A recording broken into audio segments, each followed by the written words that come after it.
इस कहानी की शुरुआत में हम देखते हैं कि एक लड़का टोनी स्टार्क अपने दोस्त की मदद से एक काफी एडवांस सुपर आर्मर बना लेता है। वो अभी सिर्फ 16 साल का ही है और वो अपने फादर को अपने इस इन्वेंशन के बारे में बताना चाहता है। जिसके बाद हमें टोनी के फादर के बारे में बताया जाता है, जो कि हावर्ड स्टार्क हैं और वो एक काफी बड़ी कंपनी के मालिक भी हैं। जिसके बाद जब कुछ मिनट के लिए हावर्ड और टोनी मिलते हैं, तभी एक आदमी स्टेन वहाँ पर आता है और वो काफी गुस्से में था क्योंकि हावर्ड ने एक प्रोजेक्ट को रिजेक्ट कर दिया था, जो कि एक काफी खतरनाक वेपन बनाने का था, जबकि उनकी कंपनी इस प्रोजेक्ट से कई $100 भी कमा सकती थी। फिर स्टेन भी गुस्से में वहाँ से चला जाता है। उसके वहाँ से जाने के बाद हावर्ड टोनी को मैक्लियन रिंग्स के बारे में बताता है, जिन्हें चाइना के लोग सोचते हैं कि वो रिंग मैजिकल है, पर हावर्ड के हिसाब से उन रिंग्स की टेक्नोलॉजी उनके टाइम से काफी आगे की है। और फिर वो उस रिंग को कुछ साइंटिस्ट को दे देते हैं, जिसके ऊपर वो रिसर्च कर पाए और वो दोनों बाप बेटे वापस घर आने लगते हैं। घर वापस आते हुए हावर्ड के पास वापस से स्टेन का कॉल आता है। उस टाइम टोनी टॉयलेट में था। वहाँ पर हावर्ड फिर से स्टेन से वो प्रोजेक्ट को ना करने की कहता है। तभी उनके प्लेन के इंजन में एक ब्लास्ट होता है और उनका प्लेन क्रैश हो जाता है, जिसमें सिर्फ टोनी ही जिंदा बच पाया था, पर उसके फादर की उसी प्लेन क्रैश में मौत हो जाती है। ऐसे ही प्लेन क्रैश के हादसे को अब 6 महीने बीत गए थे और टोनी के हार्ट पर लगी चोट की वजह से अब टोनी को एक रिएक्टर के सहारे जीना पड़ेगा। टोनी अब अपने दोस्त रोडी के साथ रहता है और रोज उस हादसे को भुलाने की कोशिश करता है। साथ ही अभी टोनी सिर्फ 16 साल का है, जिसकी वजह से अभी वो स्टार्क इंडस्ट्री भी नहीं चला सकता।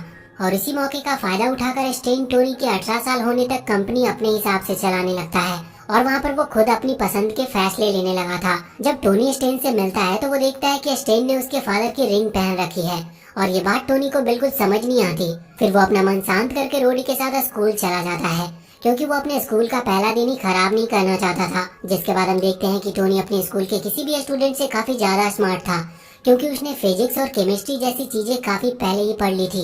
स्कूल में ही टोनी एक लड़की पेपर से मिलता है, जिसके फादर FBI एजेंट है और वो अभी इसी बारे में इन्वेस्टिगेट कर रही है कि टोनी के फादर के मरने से स्टेन को कितनी जगह प्रॉफिट हुआ है। ये जानकर टोनी भी अपने फादर की डेथ के बारे में सच्चाई जानने का डिसाइड करता है।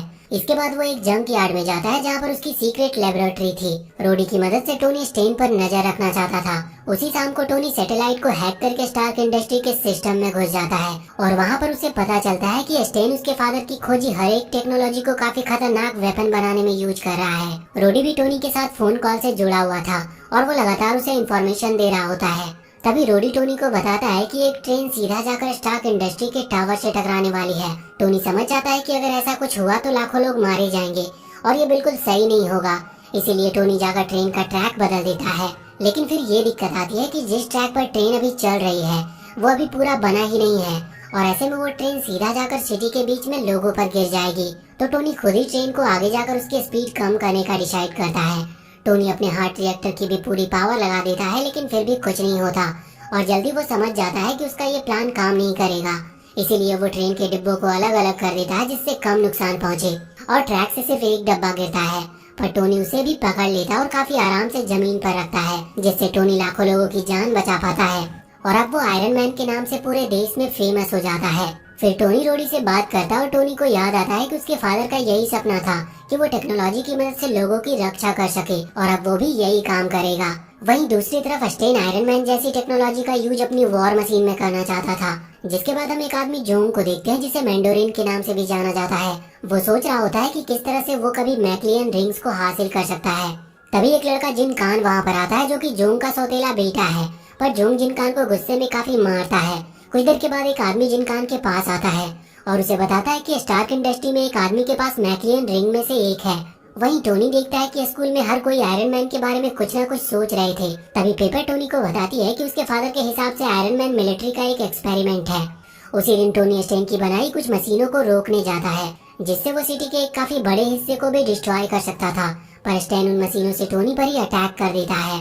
वो मशीन टोनी को दबाकर मारने की कोशिश करती है, पर टोनी का आर्मर इतना स्ट्रॉन्ग था कि वो आसानी से उस मशीन को रोक लेता है। तभी वहाँ 2 और मशीन आ जाती है और वो भी टोनी पर अटैक करने लगती है। उनसे बचने के लिए टोनी एक एनर्जी शील्ड बना लेता है। वो मशीन टोनी को चारों तरफ से घेर लेती है, जिसकी वजह से टोनी उन पर अटैक करने लगता है।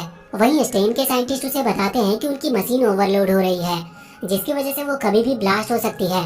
तभी स्टेन के सामने मैंडोरिन आ जाता है और वो हर उस गार्ड को पीट देता है जो उसके सामने आता है। स्टेन ऐसे किसी मॉन्स्टर को देखकर काफी हैरान हो गया था और मैंडोरिन के मांगते ही उस रिंग को निकालकर उसे तुरंत ही दे देता है। लेकिन इतनी एनर्जी टोनी का सूट भी ज्यादा टाइम तक रख नहीं पाता, इसीलिए टोनी को भी वो एनर्जी कहीं छोड़नी थी। तो टोनी इस मौके का फायदा उठाता और वो एनर्जी उन सभी मशीनों पर शूट कर देता है, जिससे वो सभी ब्लास्ट हो जाती है। टोनी की हालत ज्यादा सही नहीं दिख रही थी। तभी मैंडोरिन भी टोनी के पास आ जाता और टोनी को मारकर काफी दूर गिरा देता है। पर टोनी भी उस पर अटैक करता और जब टोनी उसके हाथ में मैक्लियन रिंग को देखता है तो वो सोचने लगता है कि वो है कौन। लेकिन तभी मैंडोरिन वहाँ से चला जाता है। उसके जाने के बाद स्टेन टोनी के पास आता है और उसकी वॉर मशीन बनाने में मदद करने की कहता है, पर टोनी इस काम के लिए साफ मना करके वहाँ से चला जाता है। जिसके बाद हम देखते हैं कि असल में उस मैंडोरिन के आर्मर में जिनकान था और जिनकान ने अपने फादर जोंग को जेल में बंद कर दिया था। साथ ही अब जिनकान को पावर का नशा हो चुका था और अब वो सारी रिंग्स को इकट्ठा करना चाहता है। कुछ देर के बाद जोंग की शॉप पर टोनी आता है ये बताने के लिए कि उसके फादर ने मैक्लियन रिंग्स पर काफी रिसर्च की है जो उनके काफी काम आ सकती है। पर जिनकान बताता है कि जोंग कुछ टाइम के लिए सिटी से बाहर गए हैं, जिसकी वजह से वो उनसे नहीं मिल सकता। पर टोनी जिनकान को भी उस रिंग्स के बारे में कुछ बातें बताकर चला जाता है। इसके बाद जिनकान भी टोनी के स्कूल में ही एडमिशन लेने का डिसाइड करता है, जिससे वो टोनी पर नजर रख सके कि टोनी किसी और को रिंग्स के बारे में ना बताए। जिसके बाद हम देखते हैं कि जिनकान टोनी के स्कूल में आने लगता है और उसे देखकर पेपर बताती है कि उसने जिनकान के बारे में कहीं सुना है। और फिर जिनकान अपनी लिमोजिन में बैठने जा रहा होता है, लेकिन तभी उसका लिमोजिन ब्लास्ट हो जाता है। हालांकि पेपर और टोनी पास में ही थे और वो समय रहते जिनकान को बचा लेते हैं। पर तभी एक वैन आती है जिसमें काफी सारे सोल्जर्स थे जिन्हें मैजिया ने भेजा था, जिससे वो जिनकान को किडनैप करके उसके फादर जोंग को ब्लैकमेल कर सके। वो सोल्जर्स जिनकान को ले जाते हुए टोनी और पेपर को भी ले जाते हैं। रोडी अपने दोस्तों को किडनैप होता हुआ देखता है और सीधा ही सीक्रेट लेबोरेटरी की तरफ निकल जाता है। वहीं टोनी उनसे पूछ रहा था कि उन्हें इस तरह से किडनैप क्यों किया गया। तभी सोल्जर किलर फेन बताता है कि जोंग एक टोंग नाम के ग्रुप का लीडर है जिनकी फाइट ग्रुप मैजिया से चल रही है। तभी पेपर को भी याद आता है कि उसने जिनकान को कहाँ देखा था। वो बताती है कि जिनकान के फादर एक अंडरवर्ल्ड के क्रिमिनल हैं और उनके लिंक चाइनीज माफिया तक है। तभी चुपचाप टोनी अपने एक डिवाइस की मदद से अपनी लोकेशन रोडी तक पहुंचा देता है। उसके लोकेशन मिलते ही रोडी रिमोट कंट्रोल की मदद से आयरन मैन सूट टोनी तक पहुंचा देता है। वो लोग उसके सूट पर गोली चलाने लगते हैं, पर जैसे ही टोनी को मौका मिलता है वो अपने सूट में आ जाता है और उन सभी से फाइट करने लगता है। टोनी उन सभी से फाइट कर रहा होता है और इतने में ही जिनकान और पेपर वहाँ से बाहर जाने लगते हैं और कुछ ही देर में टोनी उन सभी को हरा भी देता है और अपने दोस्तों के पास वापस आ जाता है, जिससे उन्हें शक न हो कि वही आयरन मैन है। जिनकान सही सलामत बचने के बाद भी उन सोल्जर्स को सजा देने का डिसाइड करता है। Next day Tony Stark facility में जाता है जिससे वो कुछ पता लगा सके कि स्टेन उसके फादर की टेक्नोलॉजी से करना क्या चाहता है। लेकिन तभी एक व्हाइट आर्मर पहना आदमी टोनी पर अटैक करने लगता है और वहाँ की हर चीज को वो बर्फ का बना रहा होता है। पर जब उसे पता चलता है कि टोनी स्टेन के लिए काम नहीं करता तो वो वहीं पर रुक जाता है और अपना नाम डोनी गिल बताता है। फिर वो बताता है कि उसने कई साल स्टेन के लिए काम किया और आखिर में स्टेन ने उसकी रिसर्च को एक वेपन में बनाने की कोशिश की, इसीलिए डोनी अपने रिसर्च को वापस लेने स्टार्क फैसिलिटी में आया है, जिससे वो हमेशा के लिए स्टेन को रोक सके। टोनी भी डोनी की मदद करने का फैसला करता है, पर रोडी ऐसे किसी पर भी भरोसा करने से मना करता है। अगले दिन टोनी पेपर को डोनी के किसी क्रिमिनल रिकॉर्ड को चेक करने की कहता है, जिससे उन्हें पता चल सके कि डोनी भरोसे के लायक है भी या नहीं। इसके बाद हम देखते हैं कि टोनी और डोनी दोनों मिलकर उस इन्वेंशन को चुरा रहे होते हैं जो डोनी की थी। लेकिन तभी वहाँ पर काफी सारे गार्ड्स आ जाते हैं और उन दोनों को घेर लेते हैं। दूसरी तरफ पेपर काफी चुपके से अपने फादर के लैपटॉप में किसी डोनी गिल का क्रिमिनल रिकॉर्ड चेक करती है और तभी पेपर कॉल करके रोडी को बताती है कि डोनी को स्टेन ने ही जेल से निकाला था क्योंकि उसके ऊपर दूसरों की टेक्नोलॉजी चुराने का इल्जाम था। वहीं पर टोनी वहाँ से निकलने का कोई प्लान सोच रहा होता है, लेकिन तभी डोनी उन सभी गार्ड्स को आइस में जमा देता है। लेकिन किस्मत से वो सभी गार्ड्स जिंदा होते हैं और टोनी उन्हें बचा लेता है। इसके बाद टोनी गुस्से में डोनी से कहने लगता है कि वो ऐसे बेकसूर लोगों को मार नहीं सकता, पर तभी वो टोनी का सूट ही जमाने लगता है और काफी मुश्किल से टोनी उसके अटैक से बचता है। पर तभी टोनी को वहाँ से जाना पड़ता है क्योंकि उसके रिएक्टर की बैटरी अब खत्म होती जा रही थी, जिसकी वजह से उसे जल्दी से चार्ज करने की जरूरत थी।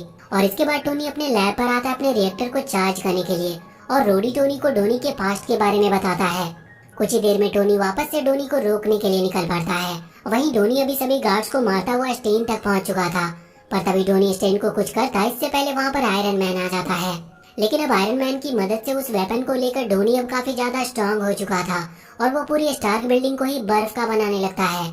लेकिन तभी टोनी उस वेपन को ही तोड़ देता है, जिसकी वजह से उसकी पावर कंट्रोल से बाहर चली जाती है और वो अपने आप को ही बर्फ का बना लेता है। टोनी वहाँ से इसके बाद जाने लगता है, लेकिन तभी स्टेन का होलोग्राम वहाँ पर आता है और स्टीन आयरन मैन से कहता है कि वो बहुत जल्दी उसकी असली आइडेंटिटी का पता लगा लेगा। आगे हम देखते हैं कि सभी दोस्त स्कूल में होते हैं, तभी पेपर टोनी और रोडी को बताती है कि उसके फादर कुछ दिनों से काफी अजीब बर्ताव कर रहे हैं। जिसके बाद क्लास में एक FBI ऑफिसर पेपर के पास आता है और उसे अपने साथ ले जाने लगता है। टोनी को कुछ अजीब लगता है, इसीलिए वो भी पेपर के पीछे जाता है। इसके बाद वो ऑफिसर पेपर को